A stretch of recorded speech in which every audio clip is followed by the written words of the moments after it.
muradin nabiyil mustafa Muhammadin sallallahu alaihi wasallam alihi wa azwajihi wa auladihi wa dzurriyyatihil kiram wa ila jami'i baqiyati sahabati wa tabi'in wa syuhada'i was salihin wal ulama'il amilin wa musannifin wa mu'allifin wa jami'il malaikatil muqarrabin sadatina sufiyatil muhaqqiqin nususan ila sultanil awliya Asy-Syaikh Muhyiddin Abdul Qadir Al-Jilani wa sairil awliya illah wal awliya tis'ah wa ummahatina wa abaina wa ajdatina wa jaddatina wa masayyikhina wa asatidina wa muallimina wa dawil huquqil wajibati alaina wa alal hadirina fi majlisina hada khususan ila man fataha hadhil qaryah wa khususan ila mu'allif hadzal kitab Asy-Syaikh Al-Imam Jalaluddin bin Kamaluddin As-Suyuti radhiyallahu anhum sayulillahi lahumul fatihah. A'udzu billahi minasy syaithanir rajim. Bismillahirrahmanirrahim. Alhamdulillahi rabbil alamin. Arrahmanir rahim. Maliki yaumiddin. Iyyaka na'budu wa iyyaka nasta'in. Ihdinas siratal mustaqim. Siratal ladzina an'amta 'alaihim ghairil maghdubi 'alaihim waladdallin. Amin.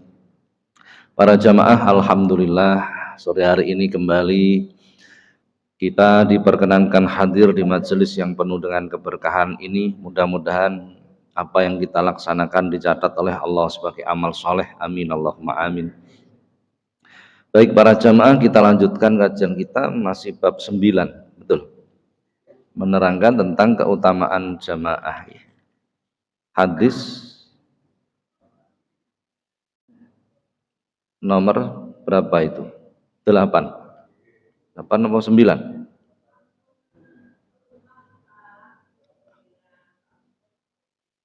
Oh, 10. Bab 10 maksudnya. Oh, nggih. Alhamdulillah santri nono sing eling seneng kula. Bismillahirrahmanirrahim. Qala al-musannifu rahimahullah taala wa nafa'ana Allah bihi wa bi'ulumihi wa 'ada 'alaina bi barakatihi wa asrarihi wa karamatihi fid dharain amin. Al-babu tawi bab al-asiru kang kaping 10 iku fi fadilatil jum'ati tetep ing dalem nutur kautamane dina Jumat. Bab 10 ini menerangkan tentang keutamaan hari Jumat. Nah, ini di hari Jumat itu banyak keistimewaan. Hari yang dimuliakan Allah itu 4. Ini sing 4 ya. Bab tentang 4. Bulan yang dimuliakan Allah 4. Hari yang dimuliakan Allah 4. Sahabat yang dimuliakan Allah 4. Perempuan yang dimuliakan Allah 4. Ini yang urusan 4. Bulan yang dimuliakan Allah itu disebut Syahrul Hurum. Inna iddata syuhuri indallahi isna asyara syahra fi kitabillahi yauma khalaqas samawati wal ard minha arba'atun hurum dzalikad dinul qayyim. Jumlah bulan itu 12, di antara 12 itu ada yang disebut Syahrul Hurum, bulan yang dimuliakan Allah. Minha arba'atu hurum. Jumlahnya 4. Rajab, Dzulqa'dah, Dzulhijjah, Muharram. Ini sebutannya Syahrul Hurum, bulan yang dimuliakan Allah. Jadi bulan apa bulan yang mulia itu? Rajab, Dzulqa'dah, Dzulhijjah, Muharram. Ramadan? Enggak. Ramadan itu bukan disebut bulan yang mulia, bukan. Sayyidus syuhur, bulan yang terbaik. Nah, menyambut datangnya bulan yang mulia, bulan Ramadan. Jane ya keliru jane. Tapi ya ora apa-apa lah, wis ora apa-apa. Jangan terlalu disoal hal-hal kecil itu. Jadi Syahrul Hurum itu Rajab, Dzulqa'dah, Dzulhijjah, Muharram. Sakniki wulan apa? Wulan Juni napa Dzulqa'dah? Apa Dzulhijjah? Wis kulino Juni Juli repot ya. Termasuk bulan ini disebut bulan yang dimuliakan Allah. Fahtarimu hadhihi syuhura kullaha, kata Rasulullah. Muliakanlah bulan-bulan yang dimuliakan Allah semuanya. Fahtarimu fi'ili amr. Rasulullah mengatakan muliakanlah bulan-bulan yang dimuliakan Allah semuanya, kullaha. Pun itu dawa nek diterangke niku pun niku mawon lah. Adapun sahabat yang dimuliakan Allah 4, Abu Bakar, Umar, Utsman, Ali, yang kemudian kita mengenal khulafa ar-rasyidin. Perempuan yang dimuliakan Allah 4 juga. Yang pertama Maryam binti Imran, sinten ya? Nah, ibune Nabi Isa. Yang kedua adalah Aisyah binti Muhazim, istrinya Fir'aun. Yang ketiga Khadijah binti Khuwailid, istri Rasulullah. Yang keempat Fatimah binti Muhammad, putrinya Rasulullah. Ini 4 perempuan yang dimuliakan Allah. Yang 2 terhubung dengan Rasulullah secara langsung, istri dan putrinya. Maka istri Rasulullah itu kan ummahatul mukmin, ibunya orang-orang mukmin. Jangan lupa itu. Semua istri Rasulullah itu adalah ummahatul mukminin, ibu-ibunya orang mukmin. Semua istri Rasulullah itu ibu-ibunya orang mukmin. Berarti termasuk ibu kita, betul nggak? Kalau takoni jenengan ngekholi ibu, ngekholi bapak nanti nggih. Nah, ngekholi ibunya orang mukmin pernah enggak? Bagaimana kita disebut anak yang berbakti? Pertanyaannya itu. Pun sampai nangan-nangan dhewe mawon lah. Nah, lah itu sebutan Rasulullah begitu, ummahatul mukminin, ibunya orang-orang mukmin. Kita berbakti pada orang tua kita. Iya. Itu yang berjasa menjadikan kita menarik ruh kita hadir di dunia. Itu termasuk jasa orang tua kita. Tapi yang mengembalikan ruh kita bisa kembali kepada Allah itu bukan orang tua kita. Itu para guru-guru ruhani kita, para ulama meneruskan apa-apa yang diajarkan Rasulullah. Jadi mungkin kalau sering cerita wong tua niku telu duduk loro, nah sudah. Bulan yang dimuliakan 4, sahabat yang dimuliakan 4, perempuan yang dimuliakan 4, hari yang dimuliakan 4. Yang pertama Yaumul Fitr. Apa Yaumul Fitr itu? Idul Fitri. Itu adalah hari di mana kita kembali dijadikan fitr, menjadi suci. Yang kedua adalah Yaumun Nahr. Apa Yaumun Nahr itu? Idul Adha, wis ngoten lah gampangane nggih, Idul Adha ngono wae. Ini adalah Yaumul Kafarat. Hari di mana penebusan. Ya penebusan dosa, ya penebusan afat, kejelekan, penebusan kejelekan, kesusahan, disebut Yaumul Kafarat. Maka Rasulullah dalam sebuah hadisnya menyatakan ala innal udhiyata min a'malil munjiyat tunji sahibuha min syarrid dunya wal akhirah. Hadis. Sembelihan kurban itu adalah amal munjiat, pembebas, yang akan membebaskan orang yang melaksanakannya dari kejelekan dunia dan akhirat. Piye kejelekan dunia riyen lah. Bagaimana kejelekan dunia itu? Sampean melaku kok nemu masalah, itu berarti kejelekan dunia. Nyambut gawe kok angel, ngurusi keluarga kok ruwet, anak dituturi malah nyeneni, bojo dikandani malah maidu, dan lain sebagainya. Ini namanya kejelekan dunia. Dan termasuk udhiyah itu adalah pembebas, yang membebaskan kita dari kejelekan-kejelekan dunia. Tidak hanya dunia, termasuk akhirat. Maka Yaumun Nahr itu adalah Yaumul Kafarat. Yang ketiga yaumul Arafah, hari Arafah, ketika saudara-saudara kita wukuf di Arafah. Itu adalah salah satu hari yang dimuliakan oleh Allah. Di hari itu Allah menurunkan maghfirah, ampunan. Jadi pintu-pintu maghfirah dibuka oleh Allah. Yang keempat adalah hari Jumat. Nah ini hari Jumat. Hari Jumat itu adalah hari di mana Allah membuka pintu-pintu langit, dimudahkan terkabulnya doa. Oh dewi-dewi nggih. Nanti posnya sendiri-sendiri. Jadi urusan fitr itu kembali pada fitr. Nahr itu kafarat. Arafah itu pengampunan. Adapun Jumat pengabulan doa. Jadi panjenengan kok kepingin dungane gampang kabul ya jangan lewatkan peluang di hari Jumat. Sudah.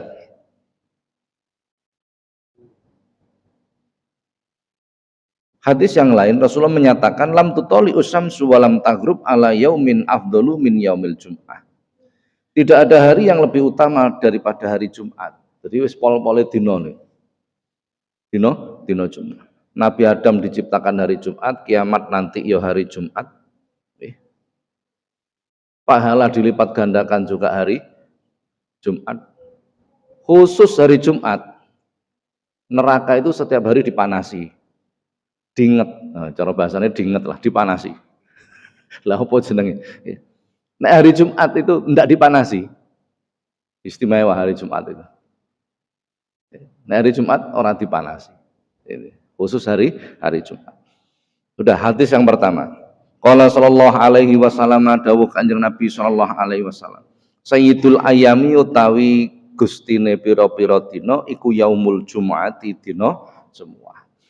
Maka Jumat itu disebut Sayyidul Ayam, hari yang terbaik. Nek ana dina sing paling bagus berarti ana dina sing elek. Jadi kalau orang mengatakan hari itu sama, ya gak podo. Buktinya apa? Jumat hari yang terbaik. Jadi pendapat itu perlu diluruskan. Dina niku sami mawon gak podo. Buktinya ini dalilnya. Jumat itu hari yang terbaik. Nek ana dina paling apik berarti ana dina paling elek. Dina napa niku? Dina paling elek niku dina jatuh tempo. Wis ra ana dina paling elek kejaba. Betul enggak? Wong kadang nek dina Jumat kok pas jatuh tempo ya elek kok. Itu pribadi itu sifatnya nggih. Itu enggak ana dalile itu. Jadi memilih hari itu harus itu. Hari Rabu itu hari diciptakannya nur. Maka orang itu kalau cara kanca-kanca santri nek budalke anak neng pondok itu diupayakan hari Rabu. Karena itu yaumun nur, hari diciptakannya cahaya. Dan lain sebagainya. Jadi milih dina iku kudu panjenengan arep sunat, arep nyunatno anak, milih dina apa ora? Pasti milih dina. Arep mantu milih dina apa ora? Nek gak Sabtu Minggu tanggal itu jenenge milih dina. Nek teng desa enggak ngurusi itu, kenapa? Jam kerjanya bebas, betul enggak? Mantu dina Selasa jam 10 tidak menjadi masalah karena jam kerjanya bebas nang tani gitu, nang sawah. Nek nang kutha, ayo coba sampean mantu dina Selasa jam 10, ana sing teko apa ora? Tetep milih dina, ndak bisa enggak milih dina. Betul enggak? Terus milih dina Sabtu atau Minggu, tanggal 6. Insyaallah niku pun nggih. Ini contoh-contoh seperti itu. Jadi hari yang terbaik itu adalah hari Jumat. Pun. Qala sallallahu alaihi wasallam lan dawuh Kanjeng Nabi sallallahu alaihi wasallam manutawi sapa wong iku ihtasala adus sapa man. Yaumal Jum'atin dalam dina Jumat kufirat mongko kalebur anhu saking man apa dzunubuhu pira-pira dosane man. Wa khotoyahu lan pira-pira keluputane man. Masyaallah. Barang siapa mandi di hari Jumat, maka Allah akan menghapus dosa dan kesalahannya. Hadis nih, hadis. Modal adus tok wis entek dosane. Sing maca istighfar durung karuan di ngapura dosane. Tapi mandi di hari Jumat lebih mudah diampuni dosa. Kenapa kok baca istighfar belum tentu diampuni dosanya nanti? Itu ada bab istighfar nanti. Bab 21 ya kurang setahun setengah lah ya, sabar ya. Mandi di hari Jumat itu antara lain begitu. Maka disunnahkan mandi di hari Jumat. Kapan pelaksanaannya? Mulai matahari terbit sampai menjelang sholat Jumat. Itu kesunahan mandi di hari Jumat. Kesunahan mandi di hari. Jadi panjenengan isu arep budal kerja adus, panjenengan niat mandi di hari Jumat. Nawaitu ghuslah liyaumil jum'ati sunnatan lillahi ta'ala. Apa harus niat? Harus innama a'malu, hadis innamal a'malu binniyat itu termasuk mutawatir. Jadi tidak banyak hadis mutawatir itu, tidak sampai 10 mungkin dari sekian juta hadis yang mutawatir itu tidak banyak, tidak sampai 10, tidak sampai. Salah satunya hadis ini. Mutawatir itu pada setiap tobakoh periwayatnya lebih dari 5 orang. Rasulullah mengatakan didengarkan sahabat lebih dari 5 hafal semua. Sahabat mengajarkan pada muridnya lebih dari 5 orang hafal semua. Muridnya mengajarkan pada muridnya lebih dari 5 orang hafal semua. Itu namanya mutawatir. Mutawatir itu tidak terbantah. Itu lebih tinggi daripada sahih kedudukannya. Umumnya yang dipahami wong kan sahih ngono tok wae kan ngoten nggih. Nah, tidak banyak mutawatir. Salah satunya hadis ini innamal a'malu binniyat. Jadi semua amal itu perbuatan. Semua perbuatan itu tidak sah tanpa adanya niat. Lah niat itu muqarrinan bi fi'li, bersamaan dengan pekerjaannya. Bersamaan dengan perbuatannya. Panjenengan wudu, niate wudu kapan? Ketika membasuh, kan bersamaan. Bersamaan. Kan begitu ya. Lah demikian pula ketika kita ghuslu yaumal jum'ah, mandi di hari Jumat. Ya, maka harus hadir niat itu. Napa kudu bahasa Arab, Pak? Bahasa Arab ndadak ngapalno meneh. Awake dhewe iki nek ngapalno ngarep oleh mburi ngarep wis lali. Wah, repot. Ya sudahlah, bahasa Jawa ora apa-apa. Niat ingsun adus dina Jumat sunnah karena Allah, ndak apa-apa. Nggih. Hadirnya niat itu wajib. Wajib loh nggih. Jadi harus panjenengan buka kitab-kitab fikih itu. Jadi harus disertakan niat. Karena setiap amal yang kita lakukan, setiap perbuatan yang kita lakukan bila tanpa hadirnya niat tidak ada nilainya di hadapan Allah. Karena tidak sah. Tidak sah. Panjenengan kerja, budal kerja itu rata-rata gak kadek niat. Atus sarapan ganti kelambi budal nyengklak sepeda motor. Lah bila tidak berniat maka tidak terbaca oleh Allah. Jadi bocah iki nglakoni apa to gitu. Kira-kira begitulah pertanyaannya. Nglakoni apa kok umek karepe dhewe gitu. Jadi niat itu penting sekali. Bahkan Rasulullah mengatakan niatul mukmin khairum min amalihi. Niatnya orang mukmin itu lebih baik daripada perbuatannya.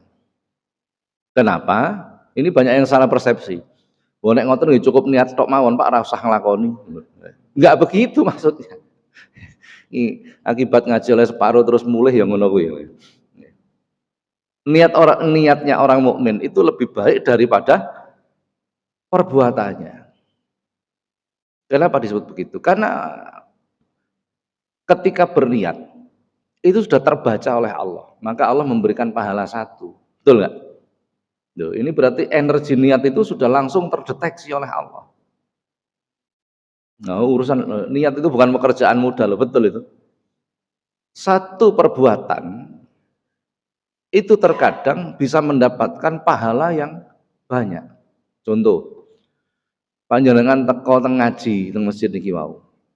Kula gak yakin sampean teko mah niat tolabul ilmi, ndak yakin saya. Gitu. Tapi nek panjenengan dari rumah berniat bismillah, ya Allah Gusti kula niat tolabul ilmi, mencari ilmu yang manfaat. Siji, nomor loro.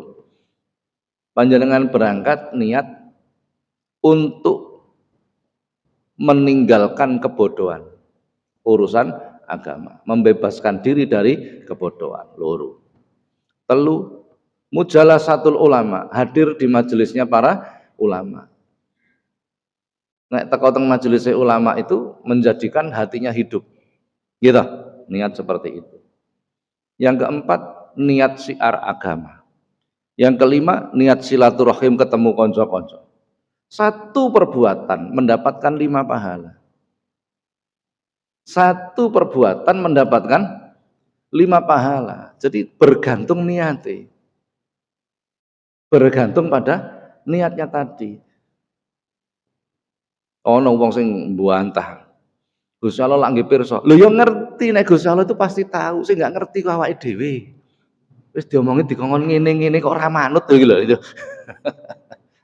Lah itu. Niatul mukmin khairum min amali.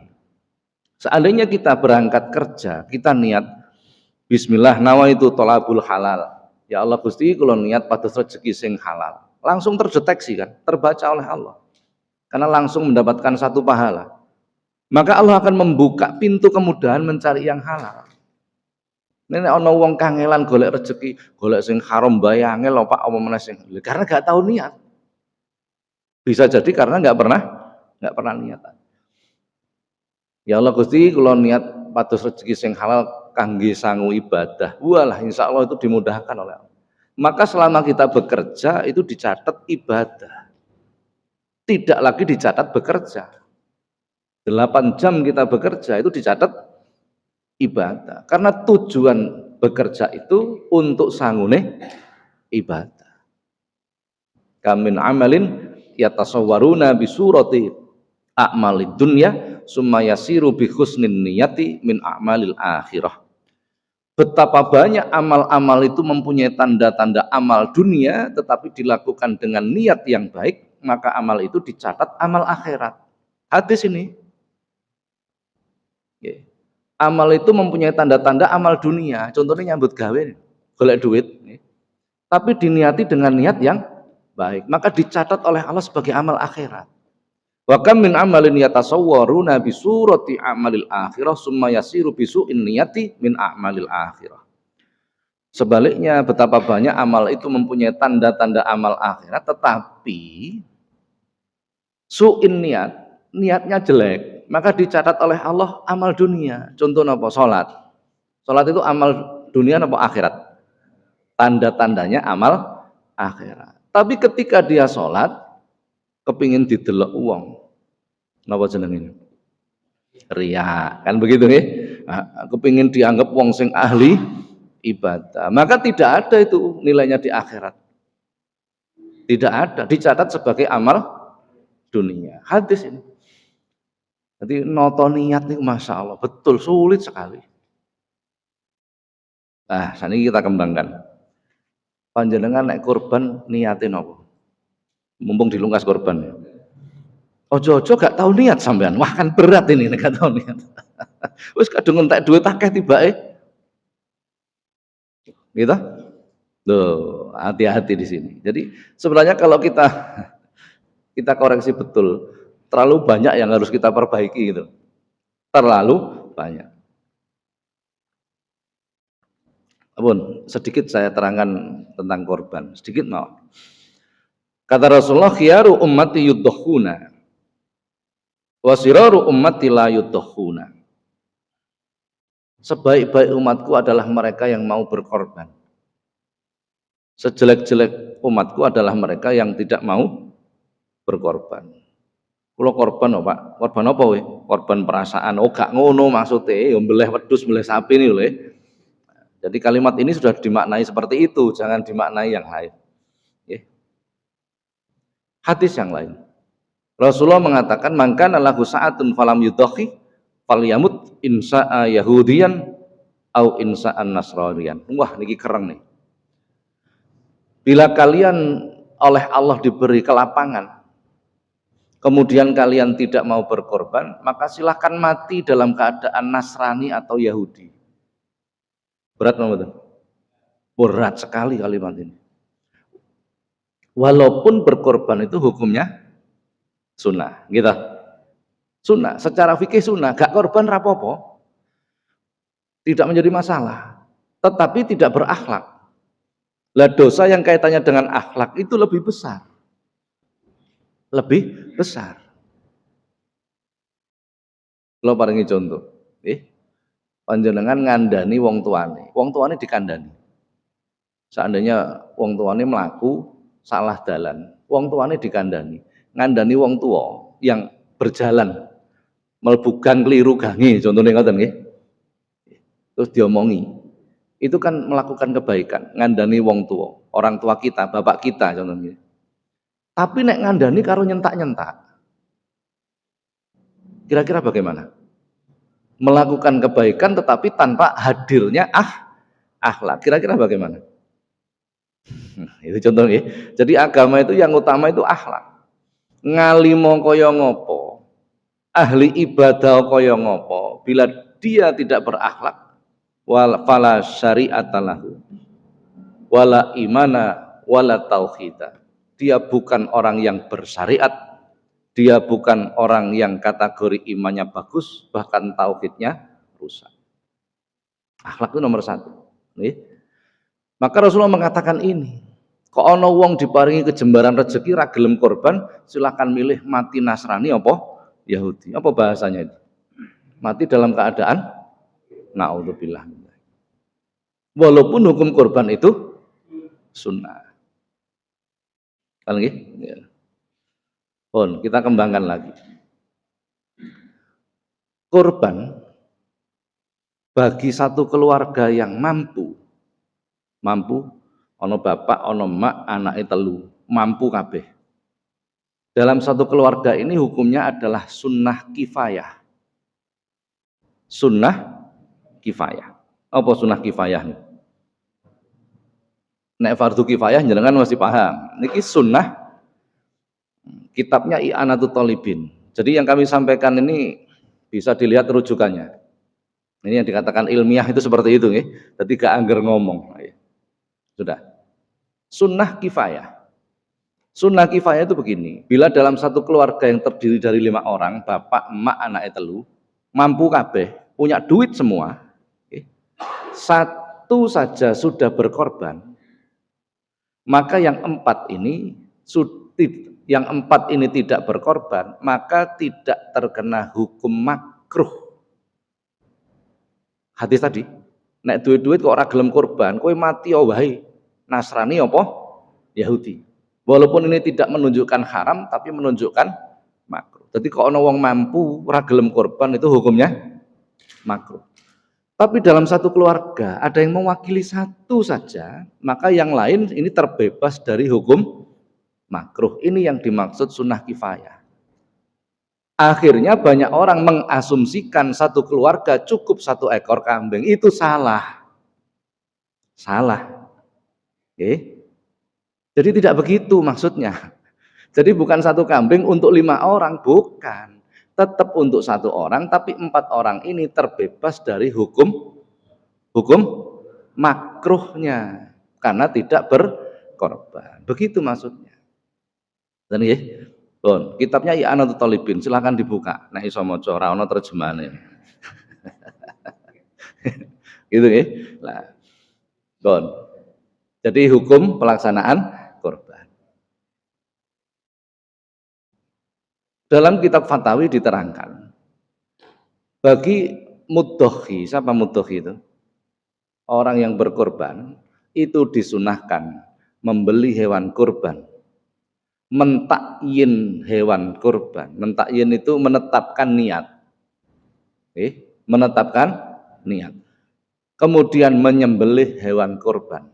Dibelah dewi, kemudian dikuliti sendiri, dipotong sendiri, dan dibagikan sendiri. Sunnahnya begitu, jangan dipotong ini, jangan dipotong.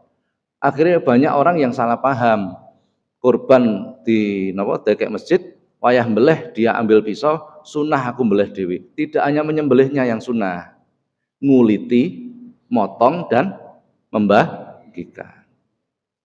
Kalau kita tidak mampu, maka kita boleh ngongkosi orang, minta tolong kepada orang. Jadi panjangan kurban 1 ekor kambing harusnya ditambahkan uang untuk biaya. Kenapa? Karena sebenarnya itu kita yang harus melakukan, bukan orang lain. Begitu kan? Nah, kan lumrah kalau kita ngongkosi orang lain untuk ngerumat ini tadi. Ngerti nih? Nah, pun. Bagi orang yang berkorban, membeli, mentakyin, menyembelih, dalam hal sampai terakhir membagikan. Itu sunahnya. Kok nggak mampu bisa diwakilkan orang lain. Ketika orang mudhohi itu menentukan hewan kurban tetapi tidak tahu cara berniat, boleh niat itu diwakilkan kepada yang diserahi. Dalam hal ini panitia. Boleh. Bila tidak mengerti caranya berniat. Dalam kitab Fatawi diterangkan bila orang yang berkorban itu korban wajib. Apa korban wajib itu? Nadar. Itu kan wajib nih. Korban wajib itu artinya nadar. Aku ngkone anakku lulus, aku korban beleh sapi. Maka itu wajib. Karena nadar. Karena nadar. Walaupun tidak menyebut kalimat nadar. Aku nadar enggak disebut. Engko nek anakku lulus ujiane, aku korban beleh sapi, itu sudah nadar namanya. Itu sudah nadar. Maka orang yang berkorban, korbannya itu wajib, dia tidak boleh diberi daging dari hewan korban. Tidak boleh. Tidak boleh. Karena apa? Korban wajib. Demikian pula bagi orang yang berkorban untuk keluarganya yang telah meninggal. Bapakku wis gak ono, aku kepingin ganjarane korban tak lungno bapakku. Maka orang yang berkorban ini tadi, keluarganya ini tadi tidak boleh diberi, kecuali hewan korban yang lain. Saged dipahami nggih? Mamane, aku korban wedhus iki tak niati ganjarane gawe bapakku almarhum. Apakah boleh? Boleh. Tapi tidak boleh makan daging kambingnya dia. Kalau dijupukno daging sapi sing teke wong liya, boleh. Jupukne kambing-kambinge wong liya, boleh. Kitabnya Al-Hawi lil Fatawi, kitabnya. Nah, bisa dibuka. Ini pentingnya ngaji nih, penting banget ini. Nah, jadi dalam kitab I'anah juga diterangkan langkah hati-hati ketika seseorang memilih hewan kurban, kemudian mentakyin kurban, bila tidak ngerti caranya mentakyin, hendaknya diwakilkan kepada panitia. Karena bila menyerahkan, contohnya itu, kambingnya dibawa ke masjid, diserahkan panitia. Apa ini Pak? Ini kurban saya. Maka itu hukumnya kurban wajib, bukan sunnah. Bukan sunnah. Kenapa? Karena tidak menyebut sunatan. Ini kitab yang paling hati-hati, paling kerang itu mengatakan begitu. Jadi harus menyebut sunnatan lillahi. Saya kepingin melakukan sunnah berkorban 1 ekor kambing. Jadi harus disebut sebenarnya. Kok panjenengan boten ngerti? Wis pokok lungno panitia ben diatur panitia. Nanti panitia yang mentakyin, yang mewakili untuk berniat tadi. Ngoten nggih. Adapun daging korban, ini sekilas-kilas mawon, panjang itu keterangannya.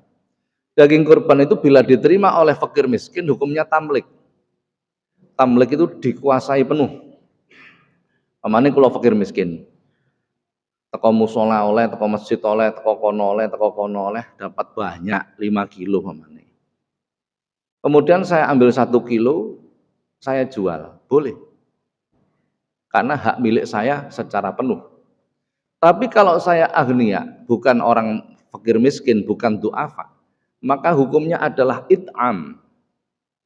Pamane saya orang kaya, saya dapat bagian dari masjid A, B, C, D, dapat 5 kilo, terlalu banyak.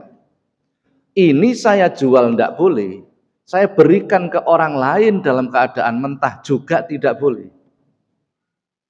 Tetapi hanya boleh setelah saya masak mateng saya berikan orang lain, baru boleh. Kitab I'anatul Thalibin, silahkan dibuka. Jadi semua ada rujukannya. Pun, dadi nek panjenengan kok oleh akeh kudune tambah mikir iki tak gaya apa iki masak apa kan begitu kan. Sudah. Jadi itu alokasi daging kurban. Apakah boleh daging kurban itu diberikan di luar kampungnya? Boleh, dengan catatan kaum du'afa dalam kampungnya sudah diberikan semua. Sama dengan zakat.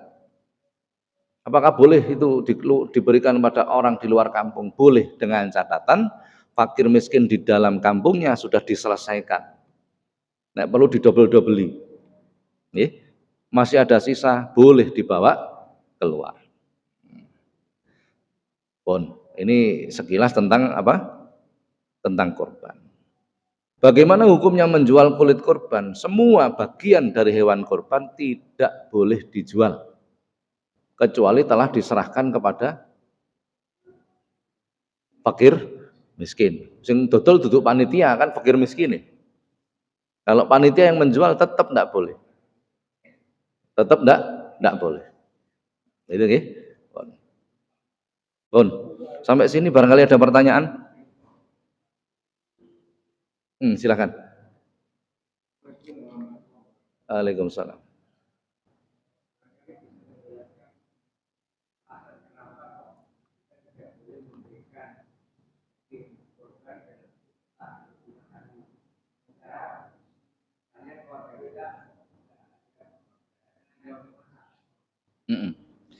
Jadi bagi agniya itu, bagi orang yang bukan kaum du'afa mendapat bagian daging kurban itu hukumnya it'am. It'am itu dikeluarkan sebagai suguhan. Dikeluarkan sebagai suguhan. Adapun bagi kaum du'afa hukumnya tamlik. Ketika dia mendapat bagian kemudian dia menjual itu boleh. Kenapa begini? Karena kurban atau apapun namanya itu sebaiknya memang konsentrasinya lebih banyak diberikan kepada kaum du'afa. Jadi kalau kita merasa diri kita kaya, cukup, dan kita kerepotan untuk memasak, sebaiknya tidak menerima. Maksudnya begitu. Maksudnya begitu. Jadi kurang lebih seperti itu. Ada yang lain? Mumpung bab korban nih. Jarang-jarang kalau gelem bahas ngeten. Tapi insya Allah kalau Nurul Islam sudah.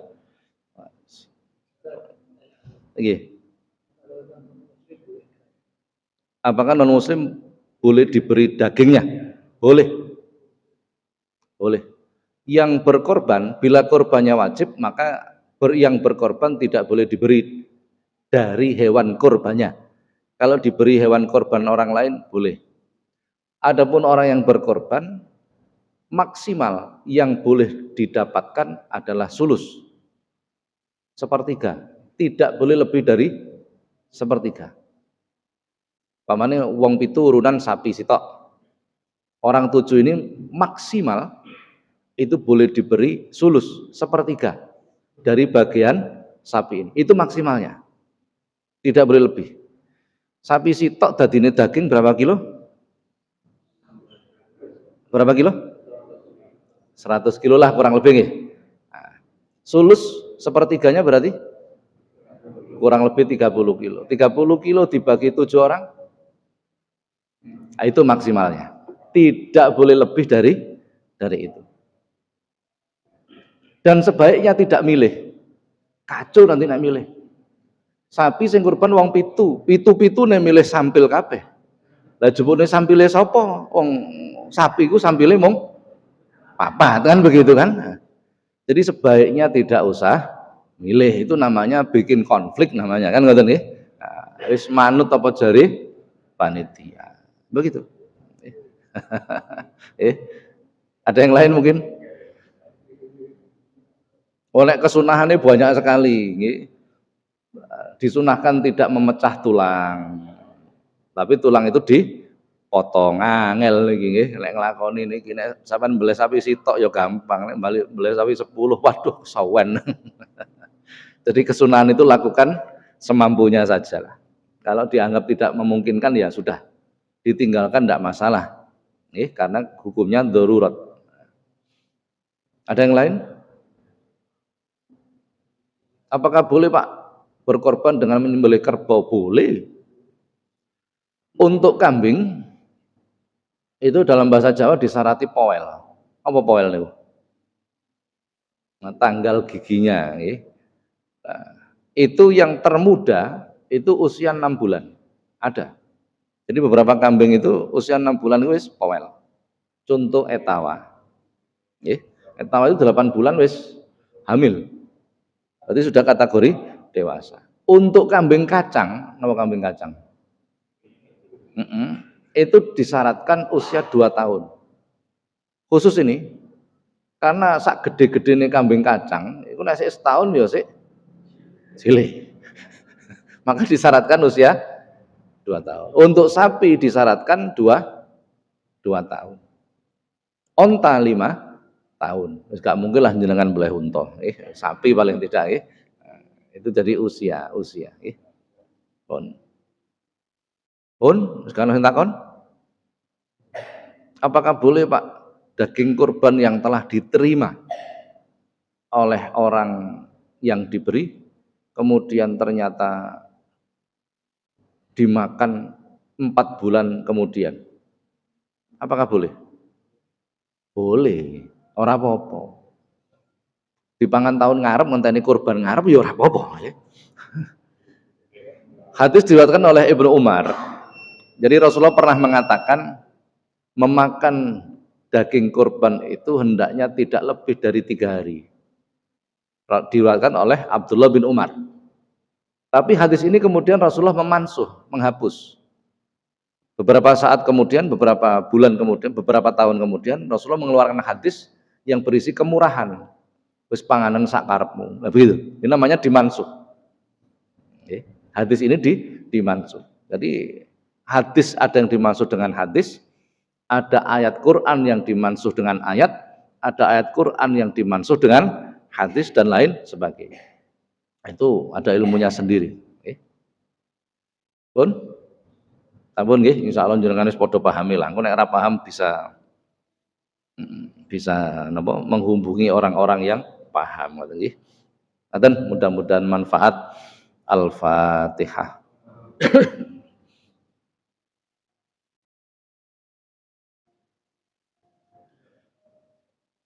Assalamualaikum warahmatullahi wabarakatuh.